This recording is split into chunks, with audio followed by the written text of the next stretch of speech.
So Leetcode problem of the day, and here we bring the solution for your question. Today in this video we will be discussing Leetcode problem of the day, that is sort integer by number of 1 bits. In this video I am going to tell you 3 important concepts of this question. So I highly recommend you to watch this video till end so that you can understand all the 3 major concepts of this question. Now let's try to check what does the question says. We have given the question called as you are given an integer array called as ARR. And what we need to do is we need to sort the integer array in ascending order by the number of ones in their binary representation. So let's check what does the question says that. Say for example we have given an integer called as 5. Now if I try to derive this 5 in terms of binary representation, how does it looks like? It looks like 0 1 0 1. Now if I say you what are the number of ones in the binary representation of 5, we can simply say that 2, right? Because this is 1 and this is 1. So we got 2 number of ones in the binary representation of 5. So depending on this, we need to sort the array such that we need to sort in ascending order, which means a number which has the minimum number of 1 in its binary representation, that number should come first. And what does the second part of the question says that if in case if we have the 2 or more integer having the same number of ones, right? Say for example in 5 we got 2 number of ones. Now again if I take a number as 9, and what will be its binary representation? Its binary representation as 1 0 0 1. Now again the total number of ones in the binary representation of 9 is 2. Now we got 2 numbers which has the same number of ones. So what we need to do is we need to sort according to its ascending order. So 5 is less than 9, hence my 5 will come before the 9. So this is how we need to sort the array depending upon the total number of ones in its binary representation.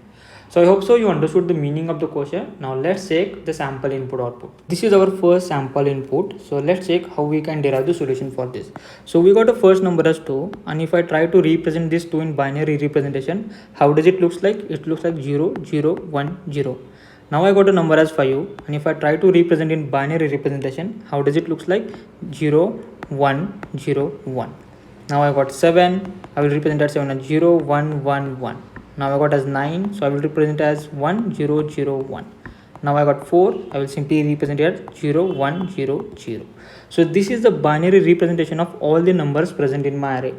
Now I need to sort according to the total number of ones present in binary representation of each number. So here we are getting a total number of 1 as 1, here I am getting as 2, here I am getting as 3, here again I am getting as 2, and here again I am getting as 1. So here I can see that there are 2 numbers which has 1 as a total number of ones in its binary representation. And what does the question says that which one is the minimum, that number will come first. So 2 is less than 4, hence I will put 2 first. So I come as 2, then I will take it 4. So I am done with 2 and 4. Now again I got 2 numbers which has a 2 total number of ones in its binary representation, that is 5 and 9.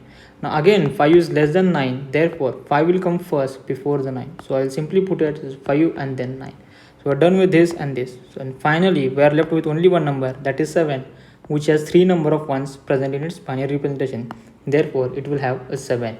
So this is how our final output will look like, which has a sorted number in which a total number of ones in its binary representation is in increasing order.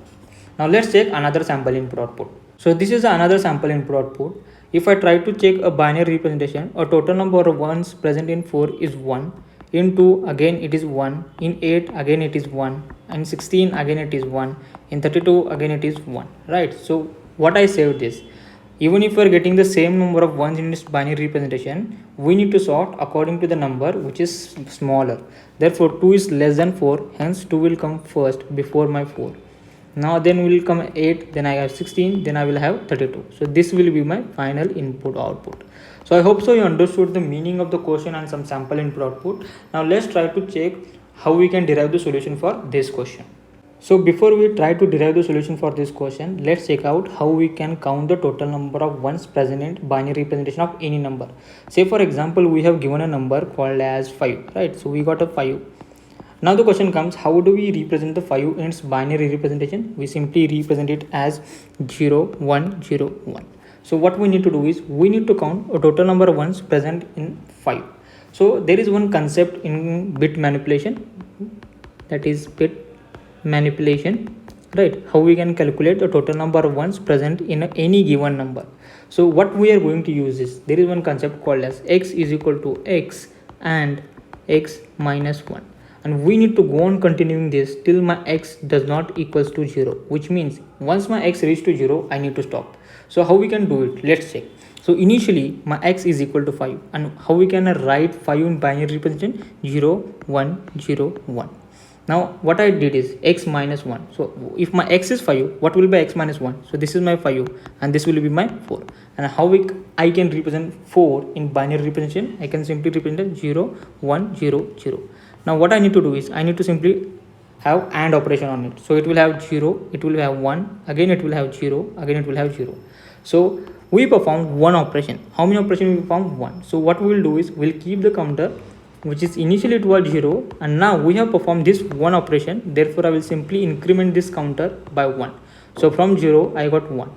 Now what is the value of x? What is the value of x? Now x has becomes equals to 4, right? Because this is the binary representation of 4, so my value of x is now become as 4. Now again what I told you, until unless my x is not equal to 0, I need to go on continuing this operation. Now my x is 4, my x minus 1 will be 3. So what I need to do is 4 and with 4, this is what I need to do is, and again I can see what value I can get. So this is my 4, and now I will be having a 3. Now how I can represent 3 in binary representation? Can I say 0 0 1 and 1? Now if I try to have the AND operation on it, so it will be 0 0 0 0.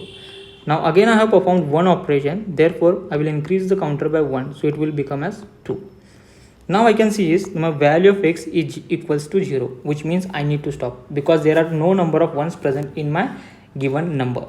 Now we can see that the value of counter is finally has got 2, and before performing any operation I got a number as 5, which has 2 number of ones in its binary representation, and also we got a count as 2, which means we have finally found total number of ones present in the binary representation of the 5. So I hope so you understood this. What we did is we simply performed x and x minus 1 till my x is not equal to 0, right? So let's write a code for this. What we can do is we can simply first keep its counter, which is initially equals to 0. Now what I will do is I will simply go on checking till my x is not equals to 0, go on performing what? X is equal to x and x minus 1. And what I need to do is I need to count how many operations I am performing till I get x equals to 0. And at the finally what I need to return is at the end simply I need to return the count. So this is a small code which we can use to count the total number of ones present in my any integer, right? So I hope so you understood the concept being how to count a total number of bits present in the any given integer. Now let's derive the solution for our question. Now what does the question says that? The question simply says that we need to sort each and every single integer such that they should be sorted in ascending order, which means from smaller to the bigger, and the total number of ones present in its binary representation must also increase slowly, right? And if in case if any two number which has the same number of ones present in its binary representation, we need to consider number which is smaller, right? Which means 5 and 9 has two number of ones present in its binary representation, but the 5 is smaller than 9, therefore I need to keep 5 first before the 9. So we need to keep this concept in my mind, right? So what we will do is first of all we will sort the array, right? Sort, right? This is my array. But at the same time, while sorting the given array, we need to have our own custom comparators, right? So this is called as custom comparators. Now the question comes, what do you mean by custom comparators? The custom comparators help us to sort the array according to our own decisions, right? If I don't use the custom comparators, how does my array will look like? It will look like 2, 4, 5, 7, 9, because it is sorted in its ascending order, or it can be as 9, 7, 5, 4 and 2. But the point is, we don't need to sort the array in ascending or descending order. We need to sort the array depending upon the total number of ones present in its binary representation. This is the reason why we need our own custom comparators, which will help us to sort the array according to our own condition, right? So this is why I simply declared a custom comparators while sorting our array. Now how does this custom comparator will look like? Let's check. Now we always know that the custom comparators are always the static functions, because we are calling the function without creating the object of it. So this is the reason why we always need a static functions of it. So what I will do is I will simply declare a static and bool, because we need to return true or false, right? And simply I will do cmp. And what I am passing to this custom comparators, I am passing two integers. Which are those two integers? Say for example 2 and 5. So these two integers I am passing to my custom comparators. Therefore I need to take a parameters as two integers. So I will simply take it as, say for example, int x comma int y. Now what I will check is, first of all I will check how many total number of ones are present in the parameters passed below, which means how many total number of ones present in x and how many total number of ones present in y. So what I told you, we have simply discussed the logic over here to count the total number of ones present in any given integer. So we will simply call this function for both the integer, that is for x as well as for y. So first of all let's declare as integer first. What do you mean by first? That is this x, this is the first number and this is my second number. So I'm taking the variable as first and this is for second. So I will call it as number of bits and I will simply pass it as x. Then again I will call it for the second number, that is for y, and I will call it as number of bits for y. Now I will check if both the numbers has the same number of ones. What I told you, if both number has same number of ones, then what we need to do is, here 5 and 9 has two total number of ones, but 5 is less than 9, hence I need to take 5 first before 9. So first of all I will check if my first equal to second, which means both has same number of ones, then what I need to return is, I need to return a number which is smaller. So I will simply return as if x is less than equals to y, right? Which means my 5 has two number of ones, my 9 has two number of ones. Now I need to compare these two numbers, that is 5 is less than 9, yes, so simply return 5. So this is what we did over here. Now there is a second case that the total number of ones present in both the numbers may differ. Say for example here I got total number of ones and here I got 3. So I need to return this first, right? So what I will return is, I will simply return it as return first less than second, which means whichever the smaller number of bits present over here, that I simply need to return. So this is this function which will be using to sort the given array, right? Which will use to sort this given array. So I hope so you understood this question really well and the concept which is used to count the total number of ones present in any given integer. So once you call this function in this custom comparators, my array will automatically get sorted according to the total number of ones present in its integer array. So this is for custom comparators, that is this function which we have passed so that we can sort the integer array according to our own decisions. And this function we have used to count the total number of ones present in any of the integer number. Now let's try to check what will be the C++ and the Java code for the given problem. So this is the C++ code and this is the Java code. You can check according to their own convenience. So as I told you, first of all what we did is we simply sorted the array, but at the same time we passed our own custom comparators. Even in this Java we have did the same for this while sorting the array. Now what we did is, once we pass the custom comparators, we have passed the two integer from my given array, so num1 and num2.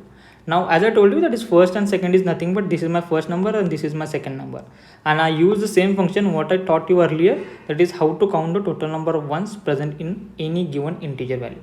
So I use both the variables. Now I checked if both the number has same number of ones, then what I need to consider is a number which is less. For example 5 and 9 has two number of ones present in its binary representation, so the 5 is less than 9, therefore I need to return 5. So same concept I used over here. Now if in case if two numbers does not have the same number of ones, then what I need to return is, I need to return a number which has the less number of ones present in it, so that I can sort the number in ascending order depending upon its total number of ones present in its binary representation. So I hope so you understood this solution really well. Just in case if you are new to Runtime Error, I highly recommend you to subscribe the channel so that you can get daily updates on Leetcode problems. Till then, have a happy coding.